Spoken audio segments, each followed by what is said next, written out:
Hi guys, welcome to OnJugger episode 3. Reffing, a new reffing system, and sanctions for juggers. This is something that we're passionate about and trying to change in Ireland, so we hope you get something out of this. Most of this podcast is going to be discussion. We wanted to have some training videos and drills and match drills as well on how to practice being a referee.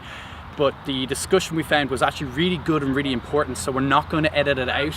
We're going to leave it as is, and in the near future we're going to release training videos, instructional videos on drills and games that we think is really beneficial on how to become a better referee and explain some of the sanctions and so forth. So stay tuned, and I hope you enjoy the show. As always, please send us your comments, send suggestions for anything you'd like us to cover, and that's it. Enjoy. Thanks. I am with Jonas. From Germany. Dave. The stumpier Dave. And Kate. Okay guys, I'm going to jump straight into it. What is the state of refereeing at the moment in Jugger? Like, why are we having this podcast? I'll jump in. So for me, reffing and Jugger is it's a massive mixed bag of people who are good, people who are just about passable, and people who are absolutely shockingly bad. Shite for a better term. Shockingly The difficulty is getting people to a level minimum base so that the kind of general quality is raised. And hopefully get as many people as possible to a higher level, because at the moment we just don't have many. Yeah. What about you guys? Yeah, I would very much agree that the level varies heavily depending on which team you get, and that's made even worse by the current tournament systems, which is usually that you have one or two seeded teams per group, and then the rest random, which means once the two best teams per group play. Unless you play in Sweden, when all the seeded teams are in one group. That works as well. Then at least you have the last team to ref. But usually in tournaments you have the two best teams of the starting groups play, and only the most inexperienced teams are left to ref them, which is. Like I think what's the way it is at the moment is that there's a system. There's a strong system in Spain. There's a rough system in Germany. They have a system in place, but I don't think, honestly, I'm not bitching against the Germans, but I don't think a lot of the players know the system. And I do think from reviewing the Spanish and the German system, I think it could do with a good few improvements, and that's what we're gonna talk about today. Personally, I think that if you want to get good at refereeing, you need to train like you would train how to play staff, how to do team tactics or whatever. You need to actually train. There's no point. There's no point in us talking about this podcast. There's no point in having these refereeing systems if referees aren't trained on how to do them, and if referees or players aren't trained how to actually referee. So, Dave, do you have any thoughts on actually like different ways or drills that you can implement to help people learn how to ref? Before we get into drills, I think it's really good to emphasize the attitude of refereeing as well, because after time, like when it comes to standard refereeing, if you've been refereeing a game, it will often be a lottery, because a lot of people who take refereeing very seriously, and a lot of people who are like, oh shit, I have to ref, and don't really pay attention. So it's the same way, like becoming a good ref often can be being a good player. You have to first of all focus on getting the attitude of actually refereeing, have care to ref, and once you have that in the mindset, then I think going through different drills in what to do to improve as a referee.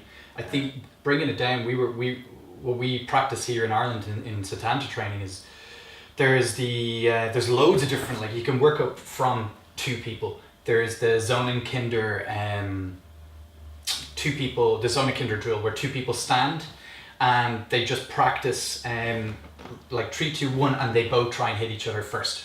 So you're practicing. This isn't straight up refereeing, but it's actually the beginning, the buds of how to learn refereeing. So you're just practicing who hit each other first, feeling hits, doubles, and you can move it up and down the body. You can do it a little slightly wider, whatever you want, and it's a good way of practicing. Then you can actually add in an extra person, and then that person can be the referee. And Dave, you had a good variation for this. Yeah, a big thing is whenever you see people doing this sort of drill, it's always the two people who are there sparring, and then the referee is right beside them within like a meter of them, which is never a situation you're going to be in an actual game, because you're never actually being that close to a fight. So I think varying both the angle and the distance from those fights will make a huge difference to your ability to both listen out for things, because you won't hear it as well, but also to be able to watch for the timing and et cetera, et cetera. So I think varying the distance would be very useful for that. And you can actually move around. Yeah, on site and around, so you get different angles, and you're seeing, because sometimes you're not going to be seeing the fight very clearly, because you'll have someone's back is going to be in the way. So being able to judge that fight based on possibly the sound of it, or the following the motion as opposed to seeing the exact contact, very useful. Yeah. And then building on top of that, you can just add an extra group of people. You can add extra referees, and then go to a more match situation where you can have players running in, and that you only have, like, say 2 referees, and you're watching 2 groups and doing that. If you have 4 referees, then you can actually start practicing like an actual match. What we're doing to get into that drill, I think it'd be good to explain the system that we're trialing at the moment in Ireland. The current system in Spain and Germany, as far as I know, is that you split. This is a Jugger pitch. This is zone 1, zone 2, zone 3, and zone 4. That what we're doing now is that you have referees here and here, here and here. These are the goal line referees, and these are the side referees. In Germany, the side referees are the main referees, and they watch zone 4 and zone 1, whereas the goal referees are watching the 2 inner ones. The main referees tend to be the nearly always, they're the most experienced ones and the most confident ones, the ones who know all the rules and are confident that talk somebody down and say, no, this actually happened, and so on. The problem with this system is, after the initial run-in, most of the action actually happens in zone 2 and 3. And the problem that we have with that is that then you're having the most experienced referees watching least of the fights. So what we've done is we've put the main referees are actually the goal referees, and they're watching channels 2 and 3, where after the breakdown most of the action happens. They run in with the players. They first much watch the lines to make sure there's no false starts. Then they run in, and then they watch zones 2 and 3. The side referees watch 1 and 4, and everything else works accordingly. That's pretty straightforward. Like, I mean, you're German, so you know both sides. How do you feel about that? The only other difference to be mentioned as well is that in the Irish system in general, that refs are not allowed on the pitch unless absolutely necessary, in order not to get in the way of players. Well, yeah, and that's a really big. That's really big. Yeah. Why? I mean, I know why, but I want you guys. Why did you, like, again, you're German, so you're coming in from the other system. Do you see a benefit of referees not being allowed on the pitch? I do. Just looking back at last year's DM, when we had actually a run where a ref getting in the way actually prolonged the run because the runner could not take the straight path to the goal and score. Yeah. And in retrospect, they caught the point and all was good, but nonetheless, had the ref just not be on the pitch in the first place, it would never happen. Okay. Again, it kind of like adds the situation, like would it definitely been a point or would it not have been, Yeah. then it has no discussion, and then you might be making a contentious decision Yeah. by just referee being on the pitch. And it's like, people say, oh yeah, but people don't run into refs that much. And it's like, I think some people are actually missing the point. By a ref being on the pitch, you're taking away space. And if I'm scanning as a runner, I'll just automatically think, oh, I can't go that way is blocked because there's a body in the way. So referees are, whether they mean to or not, they're taking away space and options that players can actually move into, whatever. Even aside from that, though, a referee on the pitch is not going to be watching the rest of the pitch. They're just watching a particular fight. Yeah, so if a referee is having to walk onto the pitch to go do a specific action, so say they're reprimanding a player or whatever, then they're going to miss other things that they're supposed to be watching. So say you're a goal referee and you're running onto the pitch to deal with this, and then something's happened right beside the goal, then you've missed a very, very important thing which can cause massive issues later on in the point. Yeah. And does being on the pitch, do you get that? Because I don't think you get that much of a different angle. I don't think being that extra 2 feet, because they don't usually go in really deep. They don't go into zone 2. So if they don't go into there, are those extra 2 meters? Is that, or 1.5 meters, whatever it is that really that much of an advantage? For me, I'd say it gives you a disadvantage. Because in a lot of ways, if you're in that line, so say you're the centre ref and you move into zone 4, for instance, if you're then behind the player who's going against the chain, for instance, you're then having a body between you and the fight, because the person who's blocking the chain is going to be there, so you can't get a good vantage point to see the entirety of the action. Whereas if you're standing back, you're getting a profile view of it, and you're going to be able to see what's happening from a much clearer angle. Then there's also the score counter is the person who is timekeeper as well. We've implemented a 1 minute rule. So once you've scored a point, you have 60 seconds before you will automatically be counted in. If both teams put up their hands, that's absolutely fine. We start the match whenever both teams are ready, absolutely. But if you haven't gotten ready before 1 minute, you are automatically counted in. I do think though, from doing this, practicing this, I actually think we're taking longer. Now, I think in Germany, and especially the Zonenkinder, I'm naming you Zonenkinder, they take so much time between runs to get ready. So this rule would be very, very good for them to get them going and actually get it in time. But for us, because we're generally quite quick, I actually think it's adding time onto us. Because we are normally ready about 30 to 40 seconds from looking back at footage. So I think we might be bringing that down. But anyway, right now it's 1 minute. And I think starting with a time limit is great to get people actually ready. If both teams are ready though, you start, and that's the end of it. Okay, the other referees that we haven't spoken about are the score counter or timekeeper. And they're the ones that we all know now that keep the score, and they also count how many stones are down. But they're the ones who use the stopwatch to say the 60 seconds when it starts and ends, and they also give a 30-second warning to both teams. They're the ones who will say it to the side referees, to the goal referees, that it's 30 seconds and that it's then 10 seconds before the counted in, and then it's up to the goal referees to do that. Is there anything else the goal referees do?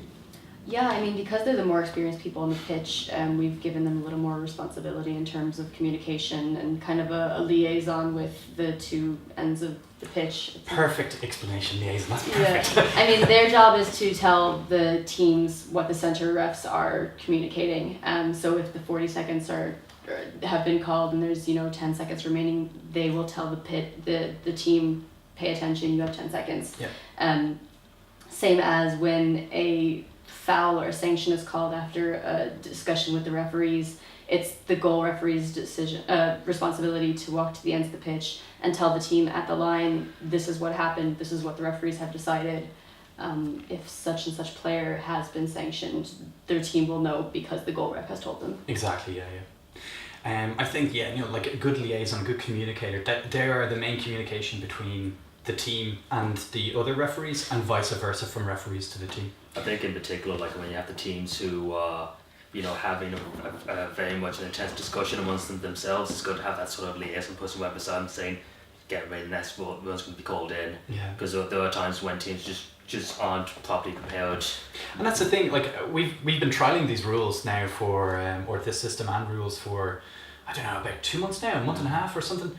And already we've seen that if you don't have the communication right, one team didn't start. The other team was called in and they were actually running before the other team even acknowledged that was going on.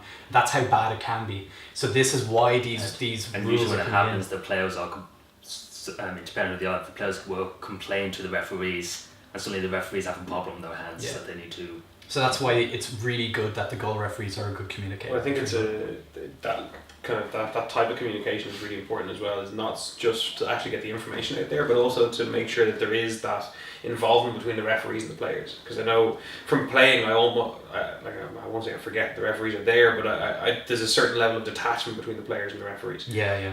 Having that communication there, that you're kind of constantly involving them in the situation.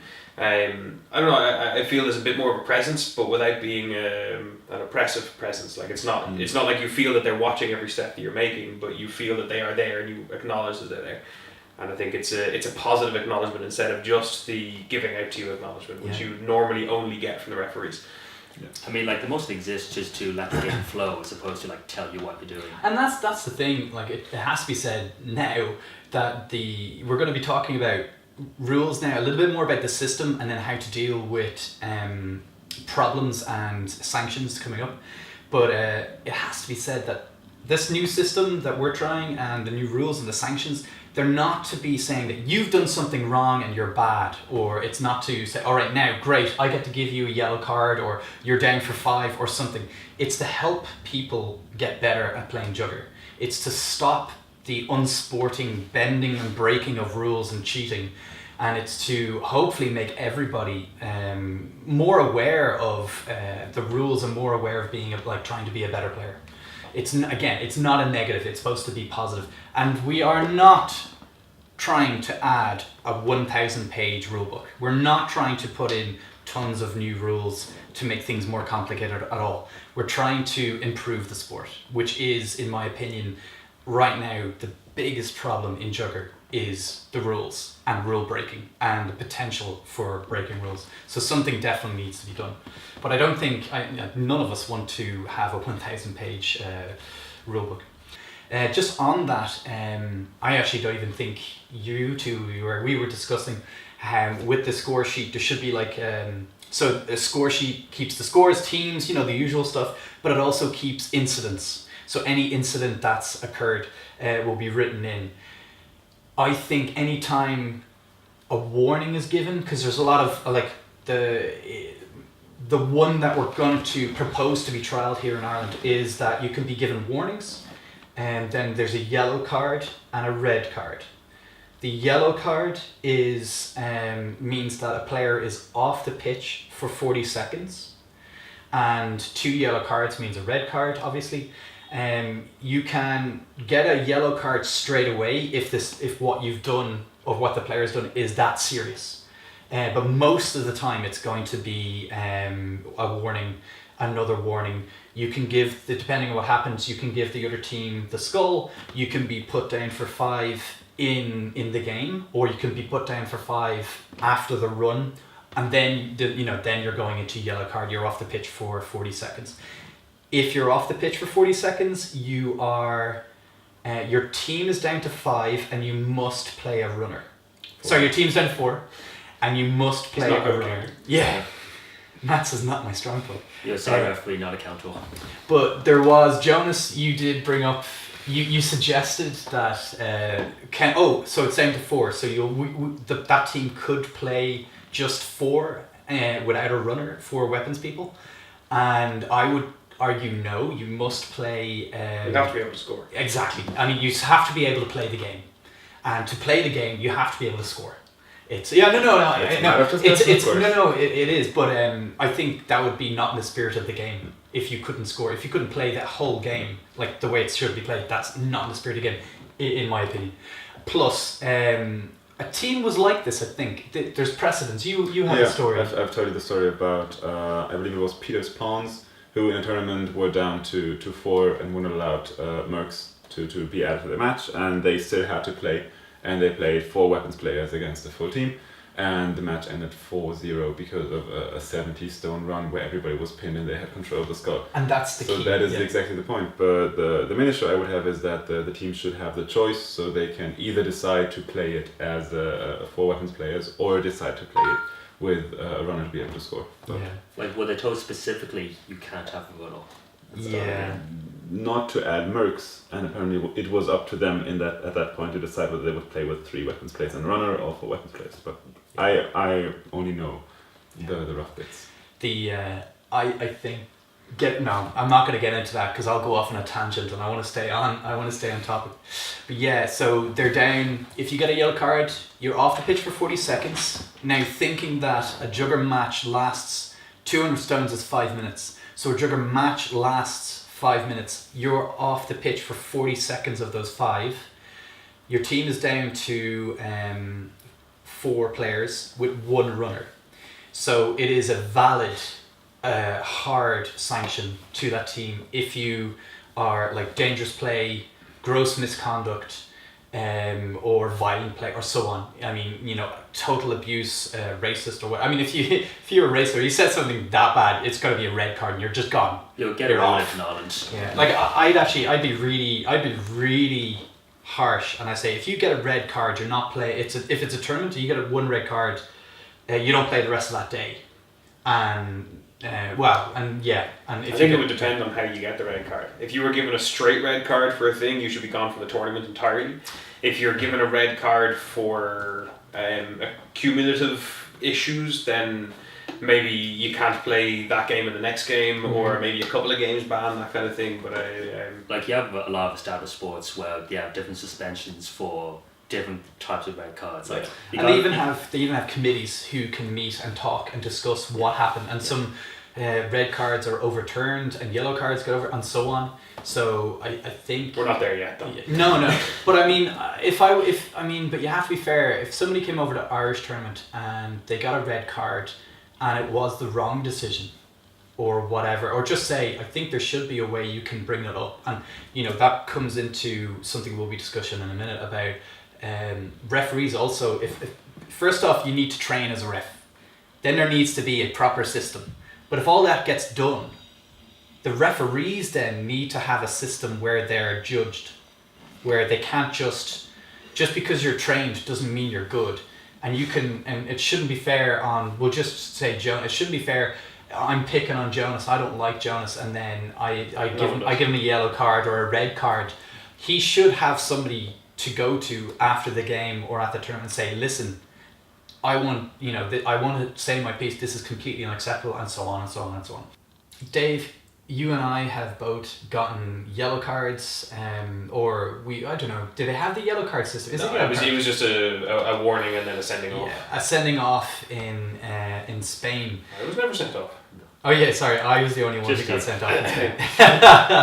But we both agreed that it was unjustified. One of the warnings was completely justified, but the other warning wasn't.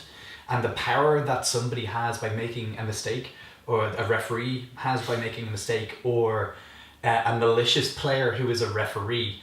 And let's remember now that the way the systems are, that each group at a tournament referees each other. If you're playing the next match, you're refereeing that match, or vice versa, which is crazy, because the further it goes on, that means like what happened with us in Germany. We were going to be playing somebody in the semi-final, so we were actually refereeing that match. We were refereeing the quarter-final match. And whoever won that, we would be playing them in the semi-final, and that is insane. If we were malicious players, which Dave is, we could... he's not, okay? Just for the really pedantic people out there, Dave is not. That's a joke, okay? That's another topic we're going to argue about. Yeah. If we were malicious, we would have just made sure that the strongest team lost. So what we've come up with as an idea is that there's 1, 2, 3, 4 groups. Group 1 plays beside Group 4 on the pitches, and they referee each other games. And the system for that is a timed system or whatever, or you wait till one team is finished, there's more of a break or whatever. But that's a much fairer system than the same group referees each other. And after the next group stage, it'll be between Group 1 and 2 who are going to be playing each other. So they are not like there's no way that they're actually going to be interfering with each other at all. And then so on and so on and so on. And then when there's less teams involved, you can have the best quality refs. You could have a rating ref system, and then the best quality refs get voted on for the final or whatever. Not like I don't like the way it was done in the DM final last year, where we were racing around trying to find players to referee. It shouldn't be done like it should be set. And also having the head referee not be someone who is well equipped with the rules of the country that the you're having. I agree. I was really annoyed with that. And this isn't a personal thing and not attack on that referee, but what you had was an Irish team playing a Spanish team. The head referee was Spanish player. First off, that shouldn't be. Because there's no sport that allows that. You know, if you're playing Ireland versus New Zealand in rugby, you don't have an Irish referee, you don't have a New Zealand referee. You have somebody from a different nationality or whatever. And there was plenty of overly qualified people that could have, from Germany. And I think a German player should have been there. Or that all the players should have been German. Now I understand you need somebody for translation and stuff. Have an extra player for the Spanish team. Well, to give her an example of that, the previous year, when it was Menetapollos and Falakos in the final, it was an all-German refereeing crew, but they had Spanish people being translators at either end. Yeah, that's fine. And that worked really well. It was just very surprising that there was... it was an all-German crew. You were refereeing that match. Oh yeah. I was just a goal referee. They don't value the goal referees in Germany rules. Well, we do now. Irish rules. But getting back, so yeah, I think that should be looked at. I think if you have a refereeing rating system throughout the tournament, you can have the best referees. How do you do it? I think the rating system as well. It shouldn't just be by trying to pick the best referees. It should be a case of dealing with referees that are particularly bad and in some cases foul.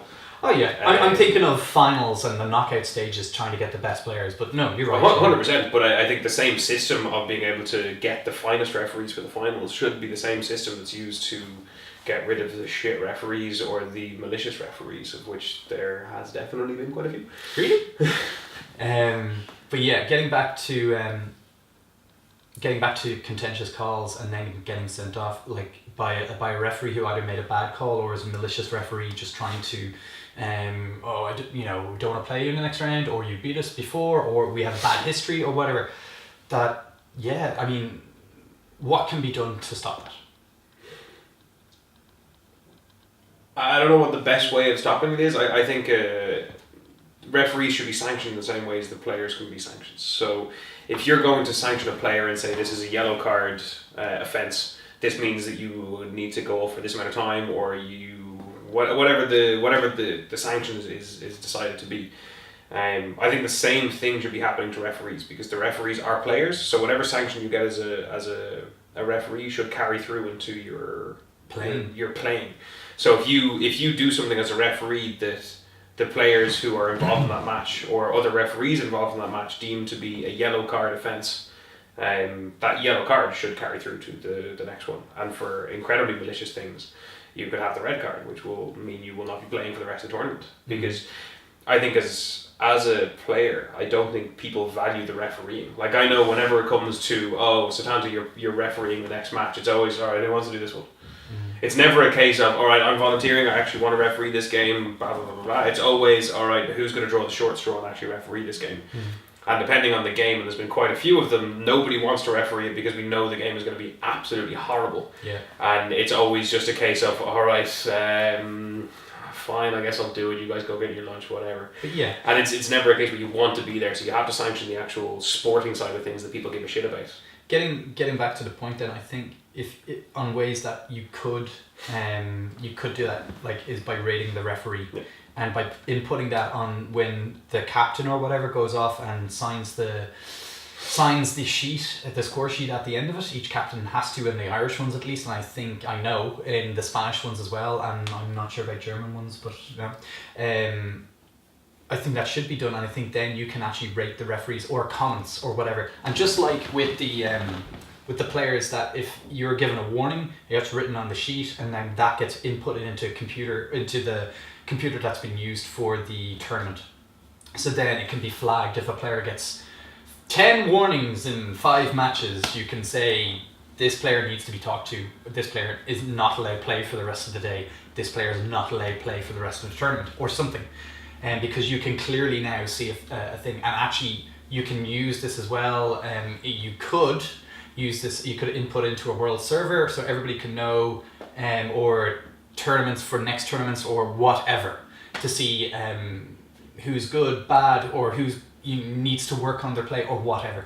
The same thing can be done for referees, and you can input out of 5 stars, rate your referee or whatever, and so on and so on and so on.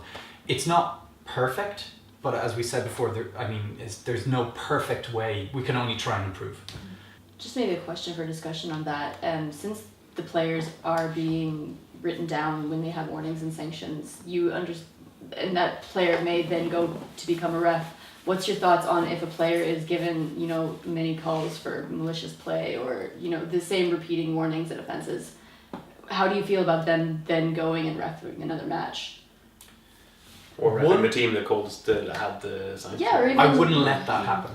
Personally, if I was in charge of the tournament and I found out that one player was malicious, and then they played a certain team that they're going to ref next, right, I'd make sure that they're not allowed to ref that. Or I'd approach the team and say, this is the facts, how do you feel about it? With him present or whatever, or her or whoever. But, so is that the responsibility of the tournament organizers absolutely, to keep track that this person should not ref because they've had so many sanctions against them as a player? Yeah. Just an idea. I should get more sanctions then. But at the same time, also with the cross-group reffing, it would also be much less likely that a player that played another match would ref the same team. True, yeah. I think it's very important when we're talking about sanctioning referees is that it's very easy for players to sanction a referee, and there needs to be stopgaps to make sure that so that players can't just be dealing with a referee because they don't like that referee. So I've been in many instances where teams have called for a change of referee because they just don't like the person, or because they are assuming that player is going to be unfair towards them because of whatever. Well, that's a good point, because I think when everybody's trained, and if you have a decent record, if we're keeping records and you have a decent record, that you can't request a different referee. I don't think you should be allowed. I was told that I wasn't allowed to referee a match in the DM because 2 of the players on the other team didn't like me. Yeah. And it's like, that is so insulting. Are you saying that I can't, like, when you referee, you don't referee the players, you don't referee the teams, you referee what happened. You're refereeing the rules of the game and what happened. And I just find it incredibly insulting. But sorry, this is part of the assumption that people think that people are being unfair. Exactly. And if you do have a well-guided and well-maintained sanctioning system for both referees and players, that it's obviously still going to be abused in some way, shape or form, but that reduces the level of abuse that can be done on those systems, then I think it can work really well. Yeah. Because the sanctioning system over in Spain, as we've personally found, is heavily abused by a number of teams and a number of players specifically. And if you're to bring in a sanction system both for referees and an improved sanctioning system for players, it needs to be in such a way that any of the sanctions need to be corroborated at the very least by some form of evidence of the action that caused the sanction, or a second person being able to corroborate it or whatever. It can't just be one player going, I don't like this person, so I'm just going to sanction. Well, I mean, no, because they'd never say that, but it can't be just one player. It's like, I definitely got that player down. I definitely 100% hit him and he kept playing. This can't go on. You have to do something about it. And then the referee goes, oh yeah, you're down for 5 the next run. Well, my only sanction over in the Spanish tournament in Madrid was I was playing and in my mind, I blocked the chain and then I started fighting somebody else. And the chain looked at the ref and shouted, I got him. And I was still fighting somebody else, and the referee then shouted at me to go down. And I was like, oh, was I hit? And the referee said, you were hit by the chain. And I said, okay, and I went down. Yeah. And then the referee came to me at the end of the point and said, you now start the next run 5 stones down because I had to tell you to go down. Yeah. And I'm like, well, I think the player didn't say it to me. If the player said to me that they got me in the back, I probably would have gone down. Yeah. I was never given the opportunity to not be a cheater in their mind, because they wanted to see me as a cheater and they wanted me out for the next round. I remember this point when I was refereeing a game. Like I was like in Spain, it's kind of common to have an extra referee every now and again. So I was being an extra referee, and an incident happened. One player called another player down, but when that player kept going, I was watching the situation. I said it's fine. And one referee was then heard that player and said, "Okay, this player should go down." And me being a referee who was watching that fight, it was the first time I had to be adamant to another referee. Yeah. No, that's fine. Yeah. I was running and I was playing, and a player, we were fighting a duel, and he called double, and I was like, nope, there's no way, and I kept fighting, and that was it. And then afterwards, this side referee came in and was saying, listen, you're getting a warning, which would have been my second warning, which would have been I would have been out of that match. So it was a serious thing. He said, he called double and you didn't go down. It's like, but he didn't hit. It wasn't a double. He did not. It wasn't. Anywhere close. So no, it wasn't. And thank God the other referee came over and goes, no, I saw it. Mark's completely right, and that's no problem. But there you go.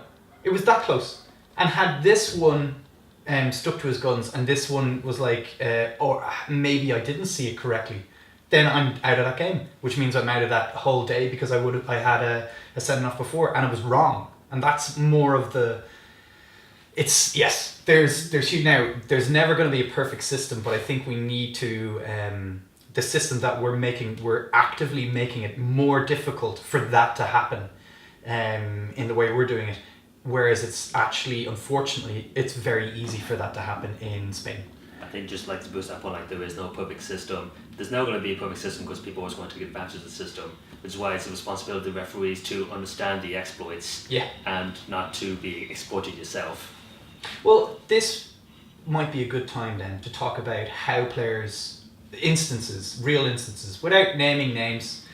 Kate, we all know you love going after people. In all of our international Jugger experience. My career. But no, let's talk about one instance.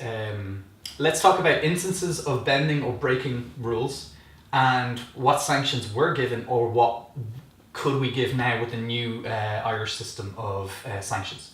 So one I'm going to bring up is two players were playing chain on chain, and one chain went for the early swing and completely missed.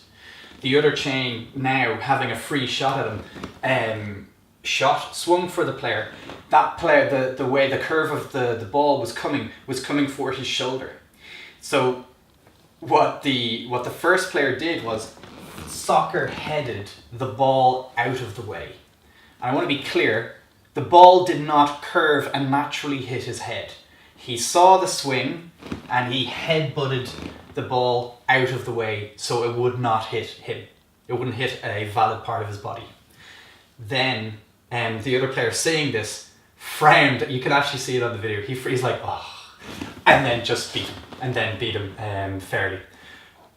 This for me is actually, like, you could say, oh, well, it was just a headshot, it's not a big deal. I actually think nothing was done in that match. I don't even think, as far as I know, it wasn't even mentioned until after the video came out. In the match, as far as I know, the referees never even said anything. The player may have gone up and said, but it wasn't reiterated to the player, blah, blah, blah, blah, blah. To me, that is actually, it's not violent play, it's not, you're not like in danger of bodily harm or something. But what you're doing with that is you're breaking a rule that is made for safety. That, headshots don't count, but you are not allowed to try and hit anybody in the head. What the first player, player one, is doing is thereby heading the ball to make sure it doesn't hit them. They're flouting the safety rule, which I think should take a very heavy penalty, because there's a reason there's safety rules out there for safety. And if you're taking the piss with them, then it's just a mockery of the rules. And for me, that's a straight yellow. Now that's really harsh, but by doing something that's a really harsh penalty. But I would give it every time, because they are grossly playing against the spirit of the game. Well, there was an old school rule, I think it was in Hamburg, that had it. Yeah. That if you Let's not go there. If you're intentionally using your head to block, it becomes a hit zone. Yeah. Yeah. I'm not saying to instigate it, but it was a good approach to dealing with the situation. It coped it in its own way. Yeah. I think we, as a whole society and as a human society, have grown a little bit more than... They just had thicker heads back Yeah, then. yeah. But no, I think... I don't know. Am I too harsh to say that's a yellow? No, I agree, because I mean, in that particular instance, you're showing that the person knows the rules because he knows it well enough to exploit it to his benefit. So it's not a case of ignorance or a new player who didn't know any better. That's somebody who goes, the head is a no zone, I know that, and I have the wherewithal and the field vision to know that I can do this. It's not ignorance, it's not an accident. This is malicious intent, and I think that's absolutely fair to card It's against. enough skill to be in the Irish soccer team, though. Should that player get a yellow, or should that player get a strong warning, or just a warning? I feel like the yellow is valid in that instance because he knew what he was doing and he knew that it was wrong. So it's a professional foul. Exactly. Yeah. Yeah, it's not... If it was an accident or if it was a newer player who didn't realize that was a bad thing to do, then Like- a warning, just so he's aware of it. Like, it's a cynical, blatant action. He Exactly. knew that, or that person knew exactly what they're doing and they're aware of the rule. Yeah, he calculated that. It wasn't in the moment thing. That was a forethought. No one can plead ignorance for doing that, essentially. As in, like, I didn't know that wasn't allowed, or like I didn't know I was getting an unfair advantage, sort of thing. Small thing though would that would obviously mean that as a prerequisite that the rule system and the yellow card system and the code of honor and so on that would have been set in place and set in stone beforehand and obviously communicated that. Yeah. Exactly. I mean, obviously. what happened in the match was nothing. Yeah. That was in Germany, in Berlin, I think, at a tournament, and nothing happened. I think they did have a discussion with the refs, but no sanction or no nothing. If anything, it would have just been a verbal warning. Afterwards, there was a discussion online about it. There was a similar incident where the player was running to score, and Q-tip, I think, was coming in and went to stop him and lunged to hit the player, and the player dropped the head again to make sure it hit his head first, and then ran and scored. And again, the point was given. And he caught head and kept running and scored. And again, it's not like this. It was like this. Moved my head to the weapon to make sure it didn't... Like head to weapon as opposed to weapon to head. Exactly. The only difficulty I'd see in a lot of these situations is it's very hard for a referee in that moment to be able to see that as being a blatant infringement. I disagree. I totally disagree. I mean, like, I was watching, I was quick, and I wasn't even paying complete attention. And already I was going, whoa, wait a minute, there's something very wrong there. Then I rewound it, watched it again, and even without slow-mo, I was like, that's completely... It's just as bad as the soccer head. Now, if everybody's doing their job, and that player was in zone 4 or zone 1, it was onside. They were close to a referee. They should have seen it. They really should have. But I know what you mean. Like, if again though, but that goes back. If it's ambiguous, if it's whatever, the referees can only go on what they've seen. You know, they can only so if the referee hasn't seen that, they can only listen to the player and then keep watch from then on. But then again, the quick should know then that he's being watched. And if anything happens, a referee would probably then go to, for a minor infraction, give the heavier sanction because they've already had a big question mark brought up about them, and so on and so on. But does anybody have any other instances of like rule infractions that we could debate? Definitely pushing of the rules. Again, and it just specifically because it's a sanction type thing, and it was something that was very much an issue. Was over in Spain with one of the matches where there was a time limit for the actual matching period. So there was, I think it was 25 minutes or 40 minutes 25. Or something like that. Was the total allotted time to play your match, and if your game wasn't finished by then, it was game over. Yeah. And so many of the teams in the games that I watched, and it was mostly the better teams, when they got to the point where it was it was a close game. As soon as they were ahead in points by 1 or 2, even with the 1 or 2, they would start to waste as much possible time as they could. So they would ask for referees to be called in on things, and then while the referees were discussing, the captain would constantly be coming up and adding points to the referees. So in one particular game, we had a referee discussion that lasted for nearly 15 minutes. And the head organizer for the tournament was called in as a new head referee in the middle of the discussion, and the discussion still continued for 5 more minutes. And this meant that the team, which was 1 point ahead at the time, I believe, only had like 2 or 3 stones they had to defend for us to have a chance of coming back into it. Yeah. And it wasn't the one game that I saw it in. I saw plenty as an observer as well, where teams were doing the exact same thing and trying to game the fact that they had this system in place. Like you could have like one team could be like a point down, who are like maybe the quick has the hand up or whatever, like yeah, we're ready to go, and at the other end it's still going on for 2, 3, 5 minutes, whatever it is. And I think again, this is why, and actually this is the sole reason why in the Irish system that you're only allowed to have 3 minutes for discussion. Now, every rule should be made with exceptional circumstances. If there's an exceptional circumstance that needs more than 3 minutes, sure. But we're talking about the 1 or 2%. We're not talking about every now and then. The bigger issue was the captains coming back and trying to reignite the No. conversation. Yeah, I totally. I think that the rule that we brought in was that the captains can make their peace and then can stand silently. If they say anything, they're told to feck off. Exactly. Yeah. And I think that will fix the issue, because even if something isn't finished in 3 minutes, if no one is externally trying to add to the discussion, then it's okay for it to last a bit longer if the discussion isn't finished. But as long as people aren't trying to reignite that and constantly change the parameters of the conversation. Okay, let's go through them. So we have warnings, we have just a verbal warning, again entered into the game match page. Then there's the 5 stones down, either at the beginning of the next run or in match. You're down for 5. Then there's yellow card and red card. Let's start with a warning. What's just a verbal warning? A verbal warning I would consider to be something that's accidental. It's not exactly dangerous. It is against the rules, but you're not really threatening or harming anybody by doing so. Like, give me an example. Like, say you had a couple instances in a row where you called a double and it wasn't.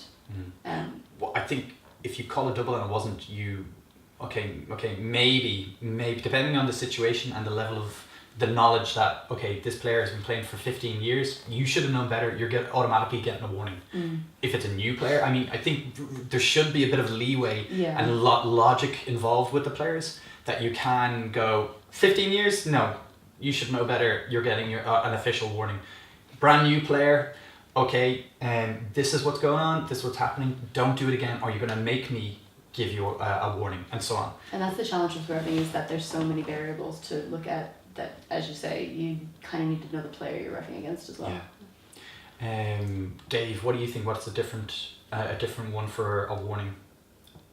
What could, if you were playing a match and somebody did something and I'd give them a warning, what would they have done for it to get a warning? Not a 5 stone down and not a yellow card or red card. So as in something like if you're a runner and you throw the skull half a second or whatever after you're hit. Yeah. So it could be like a very slight thing. It could be an honest mistake. So, and it's something that the player himself might acknowledge as soon as he did it. It's just like an instinctive reaction, like I'm in motion, but I was wrong. I threw it late. So I was like, don't do that again. It's like, I'll be more careful. I won't throw the skull late or whatever. I think if somebody steps on the line, early, or a full start, I think that shouldn't be a warning straight off. But if anybody, once they're said, listen, I'm not 100% sure, or I am 100% sure that you've did a full start. If you do it again in the whole match, anybody in your team, you've been warned. You have been made aware not to do it. If anybody in your team does it again, that person's getting a warning. I think that's fair. But I don't know if I give straight away a warning to somebody for a full start. But yeah. But no, I was just saying, it's the type of thing which every player's in control of and is responsible to know. So I mean, like maybe some. Am I too nice? Would you give a warning if somebody did a false start straight off? I mean, no, like not for the first one. I think there was A warning for a warning. Yeah. Then again, you get a warning. Depends a bit again on the severity of the false start. As in, if you're on 1, if you're in the pitch, then that's clearly way too. If you're just this is a bit early. You have to like make sure that the word Jugger is actually sounded, and then you're in. But you're just that quarter tenth of a second early. Yeah. That's like just make them aware. I mean, for something like that's just a brief lapse in attention. Yeah. That's just very understandable. Referees, if you're reffing, even if you're slow in calling 3-2-1 Jugger, or even if you're fast in 3-2-1 Jugger, call it clearly and in rhythm. 3-2-1 Jugger, not 3-2-1 Jugger. Like, because you're laughing, but it's happened. Yeah.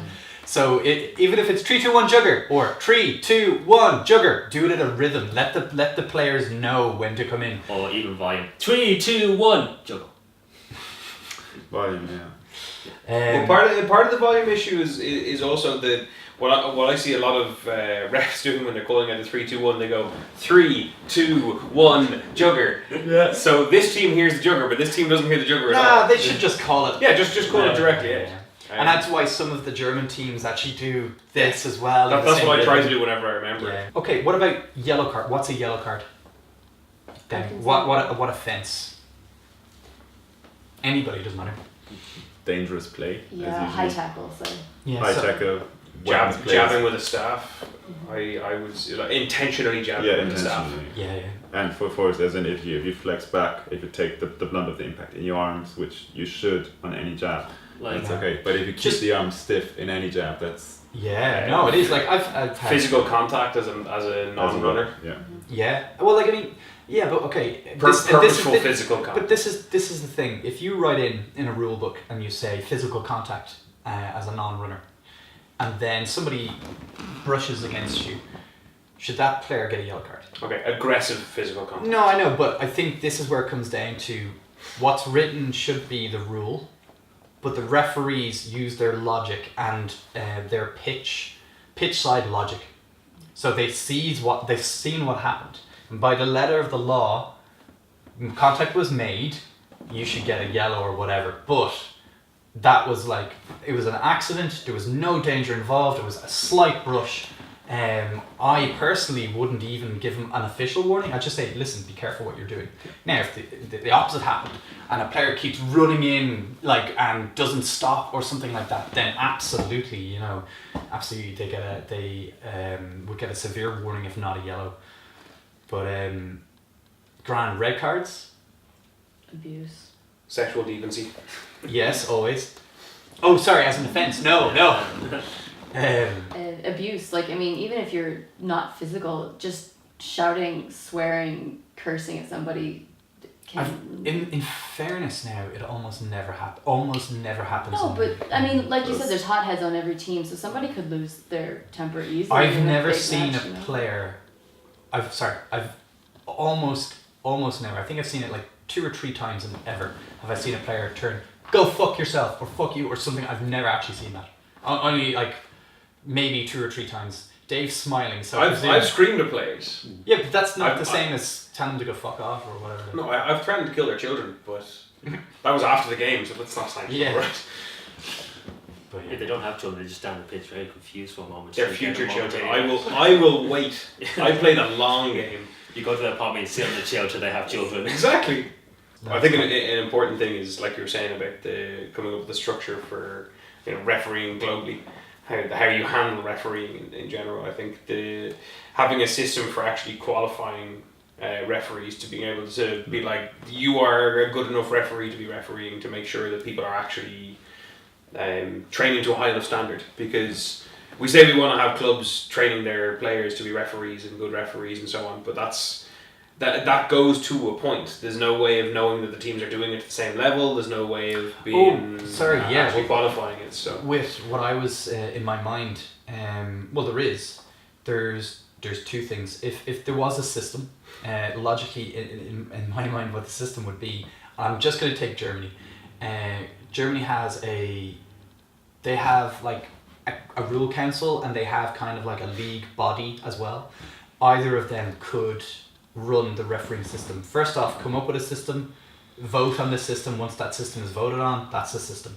Then they get a representative from each team that's playing in the league sends a representative for the refereeing seminar.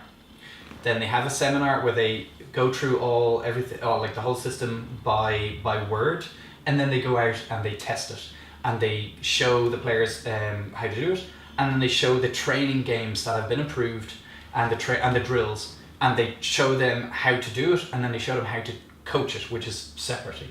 Then those players, those representatives, go back to the clubs and they teach their players how to do that, and that will happen every 6 months or 12 months.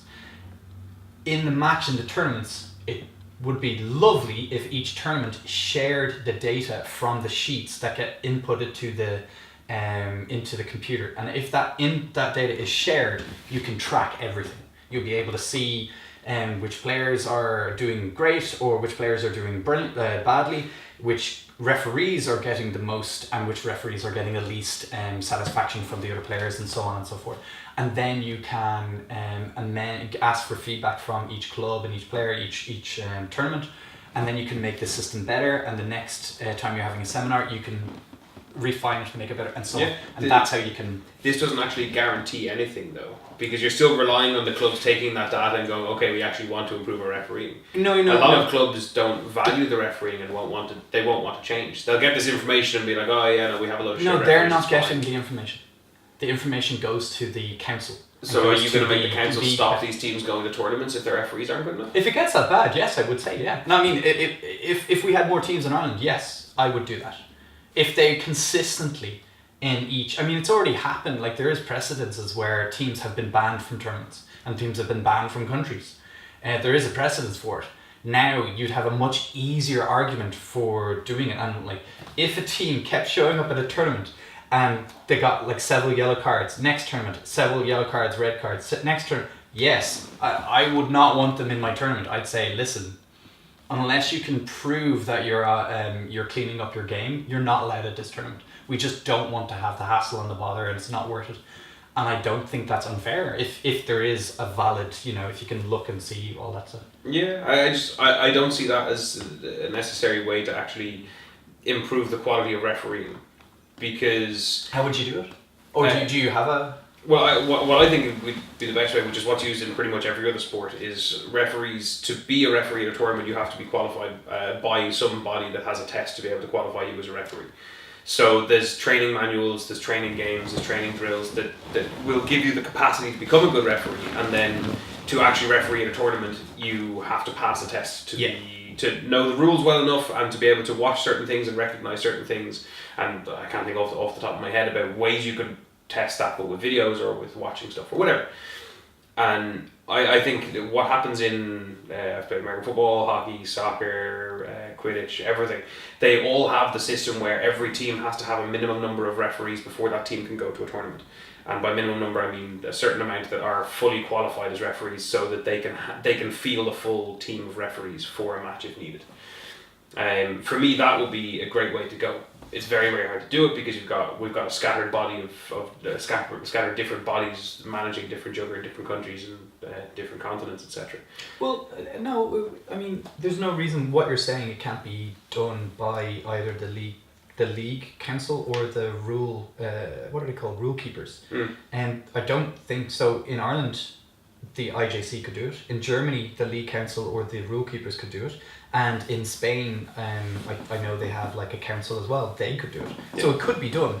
Just it could be done on an individual country level. Yeah. But doing it on a kind of global, you're qualified as a Jugger referee. Wherever you go, you can go and be a Jugger referee. I'd love it. I'd love that. Yeah, but this is still the argument that goes on about having a unified rule set. It's still going to be hard to push for that sort of thing. Yeah. The challenge with that sort of thing is, because there's so many referees for Jugger, like you'd have to have half of your team going to any tournament be qualified referees. Yeah, at least, which I think ensures that. But I think that ensures that your club will have to make sure that more of your players are qualified referees. Because if you want to go to a tournament and say two of the people on your team that are normally referees, they can't go. Well, then you've only got 2 referees, and that doesn't meet your minimum. So you would then have to get other people to be trained as referees to guarantee that if you want to go to a tournament, you will always have the minimum for that tournament. In just like the way we do it in Ireland is, sorry, not in Ireland, in Setanta, we've made a mandate. Is that the correct code term? of conduct. In our code of conduct, it states that every single player has to become a referee, a qualified referee. Now, we made this code of conduct early in the year, knowing that we're redoing our rule set and we're making a new reffing system. We haven't got to the point where we have finalized what we're going to do for that test, or how to actually say that this person, but we've started training in the drills, which we've mentioned before. So Kate, you're a new player. You've been playing for how long? About 8 months. And so from when you've been playing, you've had, I think, 3 league days or actual full leagues. Yeah. Can you tell me, how is the system now that we've been using it? Has it helped you? Has it given you more confidence? Does it work? Does it not work? How do you feel now? Yeah, no, I definitely think it's been an improvement. Going into the first few months, it was very overwhelming when someone would ask me to be a referee, because I'm looking at 10 people on a pitch, running at full force, doing things at full speed.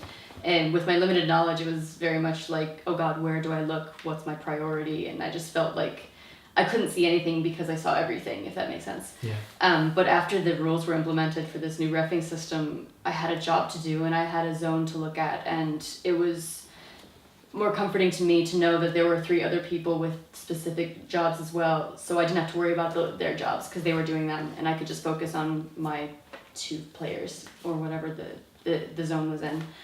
So yeah, no, I mean, even just having that kind of calming confidence of my job is here helped me to focus on it and to be more confident in making my calls.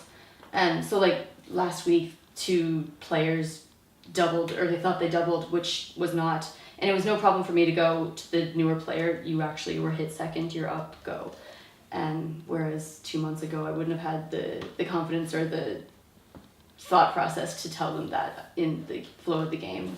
So Great. it made a big difference to me. I think it's important to understand, like you're talking about being a referee in your own zone, so also understand that referees themselves are pretty much like their own team. You're not the only referee on the pitch, not the only referee you saw maybe a particular incident. So, like there have been times when like I would be a referee and there would be like some form of incident that would go in after the run to sort of say what happened, or what I saw, make a sudden decision, but it wouldn't always be my input. There would be cases when another referee saw from a different angle, and I'll get their perspective. And oftentimes it would be something that I didn't see or didn't know prior to that, and it just made for a more logical decision.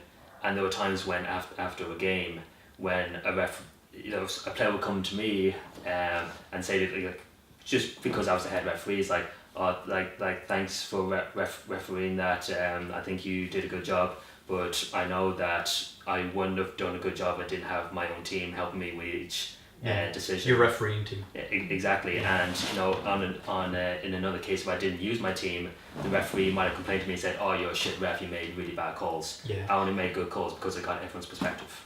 But yeah, I think that's the thing.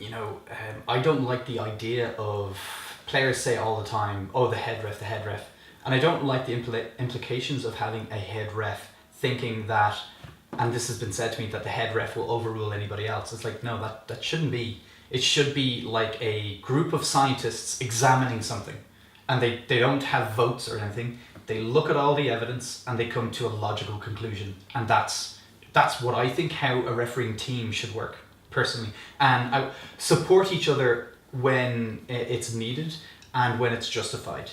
But on the flip side of that, I'd hate to see a group of refs ganging up on a team that they don't like or something as well. Which has happened, and it's definitely not. It's nothing we want in the game. But no, you're absolutely right. I think they should work as a team.